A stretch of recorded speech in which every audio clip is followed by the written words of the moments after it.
Welcome back to my vlog mga boss. So, katatapos lang mag-snow kahapon. 50 to 60 cm ng snow dito sa Toronto. So, ayan, ang daming snow nakatambak oh. So, naririnig niyo yung blower mga boss. Nandito tayo sa loob ng car. So, lipat ko muna sa pagmumukha ko. You know, so mga boss, tayo sa loob ng car. So, maghihintay. Hihintay natin yung tunay nating boss. Driver tayo. So ayan, may pa-rainbow pa. Dito sa Canada, ang daming susi eh. Butang. So mga nanonood dito na nandito sa Canada na maraming susi na katulad ko. Ayan. Comment down below kung gusto niyo mag-comment, mag-like kayo kung gusto niyo mag-like. Kung ayaw niyo, di wag niyo. Kung ayaw mag-subscribe, okay lang. So yun. Tayo sa loob ng sasakyan mga boss. Ayan. So to sasakyan hindi pa pala bayad to ha. Utang lang to. So ganito sa Canada. Sa mga bagong dating, utang sasakyan, utang ang bahay, utang na loob sa taong tumulong sa'yo na makapunta ka dito sa Canada. So ganyan ang buhay rito sa Canada. Ewan ko yung iba, kasi yung iba dumating dito may pera, mayaman daw sa Pilipinas. Ayan, mga profesyon nila sa Pilipinas, mga ganda, doktor daw sila doon, lawyer. So yung iba may kayabangan sa kwentuhan, no? Dumating ng Canada. So ako wala tayong ganong kayabangan kwentuhan, no? So dumating ako rito, kinuha ko ng asawa ko. Short story lang yon. Tama na yung ganon. So malamig ngayon, no? Nag-snow kasi, snowstorm. 50 to 60 centimeter pala. Putan, nag-6. Nabulol-bulol na ako sa inyo. Anyway, nabanggit ko na 50 cm yan, 260. So walang pasok yung mga bata ngayon, no? So nandito tayo sa parking lot. So yung unang video, ayun, babalik ko ron sa may snow. Ayun no, tambak yung snow. Dito tayo sa loob ng sasakyan, paulit-ulit tayo. So, update ko lang pala mga boss, yung YouTube channel ko, mag-subscribe kayo kung gusto nyo. Kung ayaw nyo, di wag nyo. Kung ayaw nyo mag-like, okay lang, walang problema doon. Nag-i-enjoy lang ako. So yan mga boss, matambak yan, matagal bago matunaw, no? Madadagdagan pa yung snow na yan pag nag-snowstorm ulit. Ano pala ngayon? January? So hanggang April yan, winter, no? Taglamig. So kaya na ngayon ko sa Canada, malamig.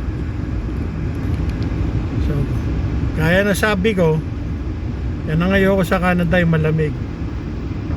Kaya yung ibang nag-retired na tumatanggap ng pensyon, pag winter nasa Pilipinas, nasa Florida, tropical country, kasi ayaw ng lamig, no? Maraming sakit pag malamig, no? Flu, no? Kung ano-ano pa, masakit sa katawan eh, masakit sa buto tong lamig na to. So ako naman, wala tayong pambakasyon, kaya dito lang tayo sa Canada, nag-i-stay, no? Tsaka nung umuwi ako nung Pilipinas 2024, ayoko nang bumalik doon. Sobrang init nung umuwi ako eh, summer. Yan, na-share ko na rin. Kasi sa Manila kami, no? Santa Mesa, Manila. Bima pa, ayun. Kompleto na, wag lang yung address na numero. So sobrang init, no? Tapos nawalan ng kuryente, nawalan ng tubig.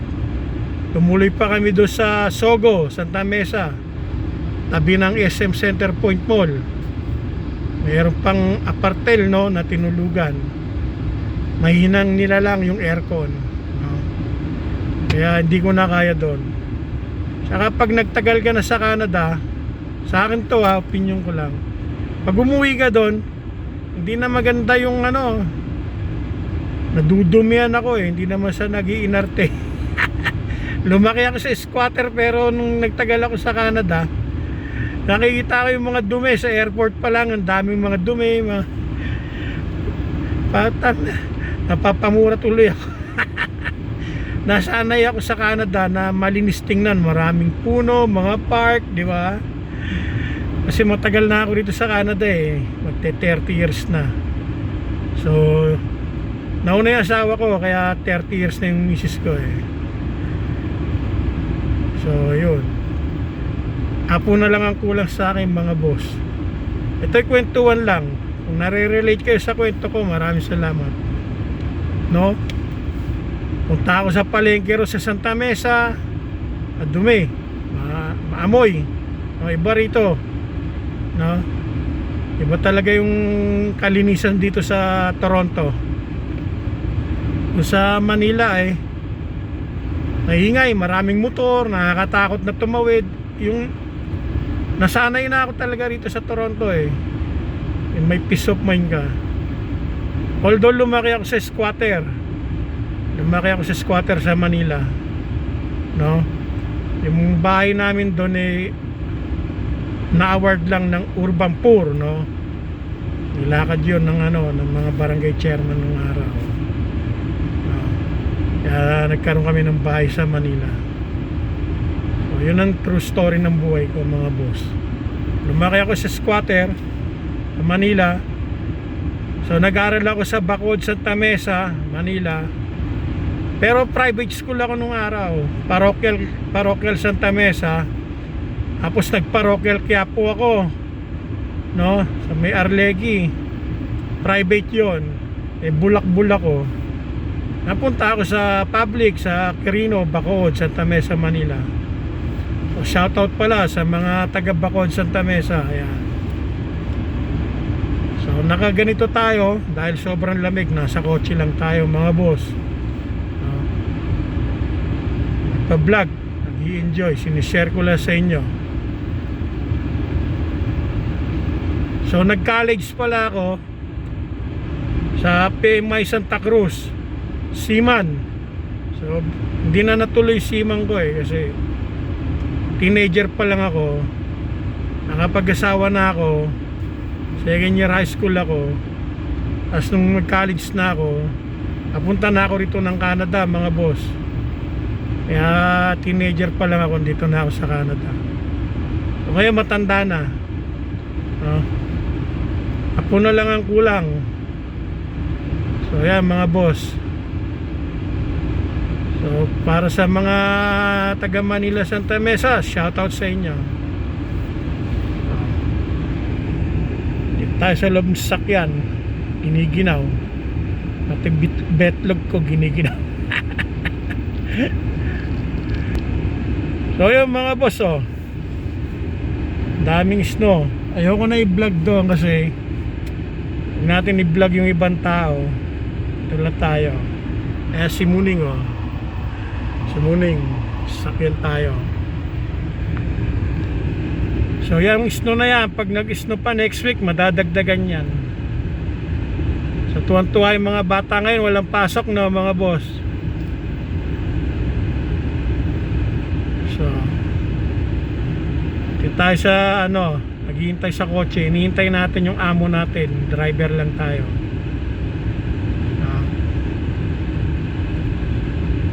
So kung update ko kayo sa mga temporary foreign worker, international student, manood na lang kayo ng ano, Balitang Canada. Yan, nasa Omni News, CP24, yan, Balitang Canada. Alam niyo na, Google niyo na lang. So itong vlog na to ay for family only. Ang sarili ko lang. So okay lang kung mag-subscribe kayo, maraming salamat. Kung ayaw naman, kung ayaw niyo naman, okay lang din. So dito sa Canada mga boss, puro utang ha. Ewan ko yung iba, mayaman na, mayaman sa utang. Kaya ingatan yung credit score nyo para makabili kayo o makautang kayo ng bahay at sasakyan pa rin. So thank you for watching my vlog mga boss. Update ko lang yung YouTube channel ko. Maraming salamat sa manunood. Goodbye. See you next vlog mga boss.